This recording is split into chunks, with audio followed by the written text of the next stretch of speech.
किस्मत क्या है? किस्मत माफ कीजिए, इस सेंसिटिव टॉपिक को आज हम लोग डिस्कस करने वाले हैं और हो सकता है कि इसमें आपकी पुरानी धारणाएं ध्वस्त हो जाएं। सच सच बताना कि क्या आप किस्मत यानी लक को मानते हो?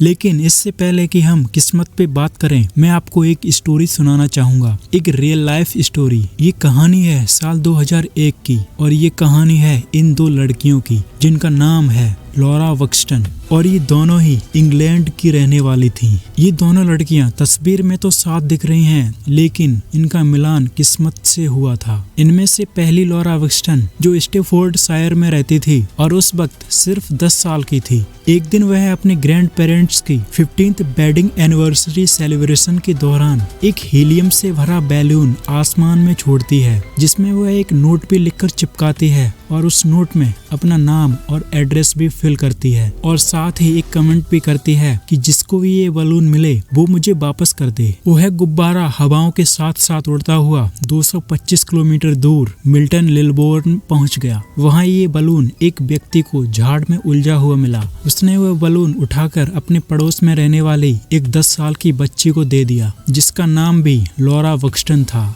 अब आप लोग सोच रहे होंगे कि सिर्फ नाम ही तो सेम था, इसमें कौन सी बड़ी बात है। लेकिन नहीं, जब दोनों लॉरास मिलती हैं तो पता चलता है कि उनमें और भी कई समानताएं थीं। दोनों की एज 10 साल ही थी, दोनों की हाइट और बालों का कलर सेम ही था, दोनों के पास एक ब्लैक लैब्राडोर डॉग और एक गिनी पिग भी मौजूद था। अब आपको लग रहा होगा कि इतनी बड़ी दुनिया में किन्हीं दो लोगों के बीच समानताएं हों, ऐसी संभावनाएं क्यों नहीं हो सकती? जरूर हो सकती हैं। लेकिन यहाँ जो मिस्ट्री क्रिएट कर रहा है वो है बलून। आखिर ये कैसे हो सकता है कि वह बलून हवा में उड़ता हुआ वहीं ही क्यों गया? वो कहीं और भी जा सकता था, वो किसी और को भी मिल सकता था, लेकिन ऐसा नहीं हुआ। क्या ये कोई कोइंसिडेंस था या किस्मत का खेल?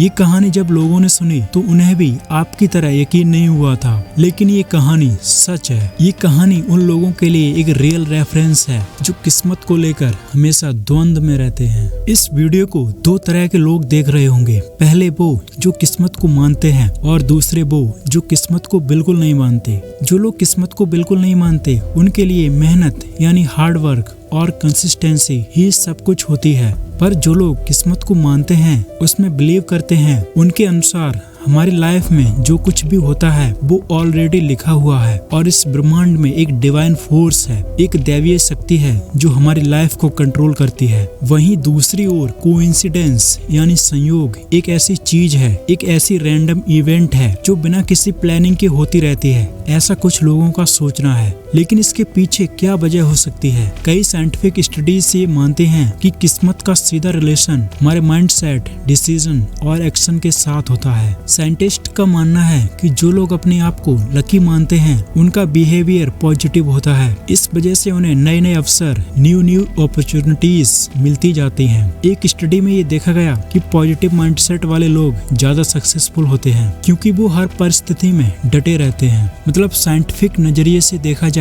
तो लक बस एक थॉट प्रोसेस का फर्क है जो हमारी असलियत को बनाता है, उसे फॉर्म करता है। जहाँ किस्मत की बात हो वहाँ लॉटरी की बात ना हो, ऐसा हो ही नहीं सकता। क्या लॉटरी जीतना किस्मत का खेल है या फिर कुछ और? हो सकता है ये प्रोबेबिलिटी यानी संभावनाओं का खेल हो। मतलब अगर 100 लोग लॉटरी खरीदते हैं तो उसमें से सिर्फ एक ही जीतता है। मतलब कि यहाँ एक ही मैथमेटिकल चांस बनता है और वो 100 में से किसी एक के फेवर में ही जाएगा, पर लोग इसे जीतने वाले को किस्मत का नाम दे देते हैं। वहीं दूसरी तरफ कोइंसिडेंस यानी संयोग, उसके बारे में एक्सपर्ट कुछ अलग ही विचार देते हैं। उनके अनुसार जो इवेंट हमें रैंडम लगते हैं उनका असल में एक पैटर्न होता है। इसे हम कॉज थ्योरी या बटरफ्लाई इफेक्ट कहते हैं। इसे आप कॉज एंड इफेक्ट भी कह सकते हो, जिसमें आपके द्वारा किया गया एक मामूली सा काम भी आपके बड़े बड़े परिणामों का कारण बन सकता है। हमारी आध्यात्मिक दुनिया में किस्मत का कनेक्शन हमारे कर्मों और ब्रह्मांड की ऊर्जा के साथ होता है। जैसे कि निकोला टेस्ला ने एक बात कही थी,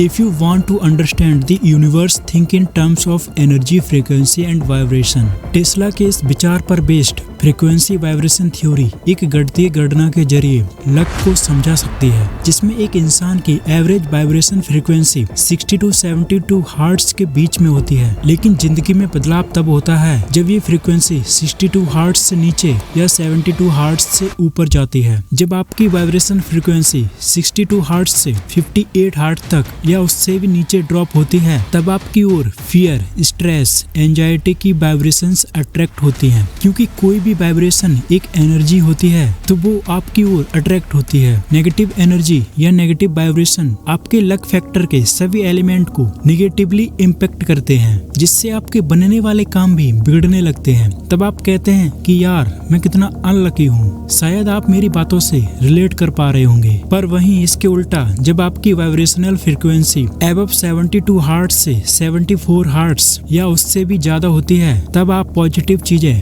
लाइक जॉय, ग्रेटिट्यूड, लव आपकी ओर अट्रैक्ट होती हैं, जो आपके लक और सिंक्रोनिसिटी को बूस्ट करते हैं। साइंस और न्यूमरोलॉजी के पर्सपेक्टिव से एक हाइपोथेटिकल फॉर्मूला बनाया जा सकता है जो आपके लकी यानी किस्मती होने का अनुमान लगा सकता है। Luck is equal to frequency into intention into action. Frequency आपके थॉट और इमोशंस की हार्ट्स वैल्यू, इंटेंशन आपके गोल्स और पर्पस का clarity score out of 10, action जिसमें आपका एफर्ट और परसिस्टेंस स्कोर यानी आपकी दृढ़ता का स्कोर आउट ऑफ 10। आप इन सभी चीजों को लेकर जेन्युइनली इस फॉर्मूला में पुट करो। अगर आपका हायर स्कोर 4000 प्लस हो रहा है तो कॉन्ग्रेचुलेशन, आपके लकी होने की संभावनाएं काफी हाई हैं और आप ज्यादा अपॉर्चुनिटीज को आकर्षित कर रहे हैं। पर जिनका स्कोर कम है उनके लिए क्या?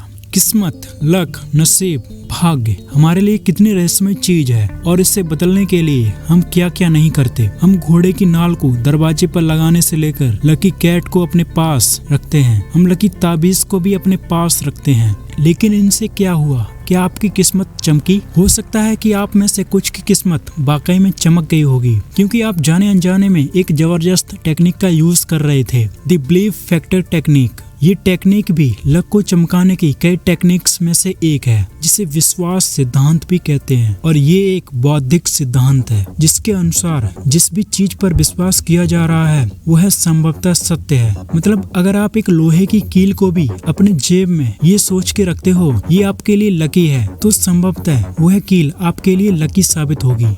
तो चलिए जल्दी से इस वीडियो को समराइज कर लेते हैं। अगर साइंटिफिक नजरिए से देखा जाए तो किस्मत आपके एक्शन, माइंडसेट और डिसीजन का एक रिजल्ट होती है। और रही बात कोइंसिडेंस की, तो वो आपके पास्ट में होने वाली छोटी बड़ी घटनाओं का एक पैटर्न होता है जो आपको कॉज एंड इफेक्ट के जरिए प्रेजेंट में होता हुआ दिखता है। लेकिन स्पिरिचुअल लेवल पर देखा जाए तो यहाँ कहानी कुछ और ही होती है। जहाँ हम लॉरा बक्सटन के केस को एक विक्टिम मान कर चलते हैं तो हमें ये पता चलता है कि इस दुनिया में डेफिनेटली कुछ ऐसी चीजें भी हैं जो बियॉन्ड साइंस हैं, जिन्हें विज्ञान कभी समझा ही नहीं सकता और ये साइंस के लिए अभी भी अनटचेबल हैं, अनएक्सप्लोर्ड हैं।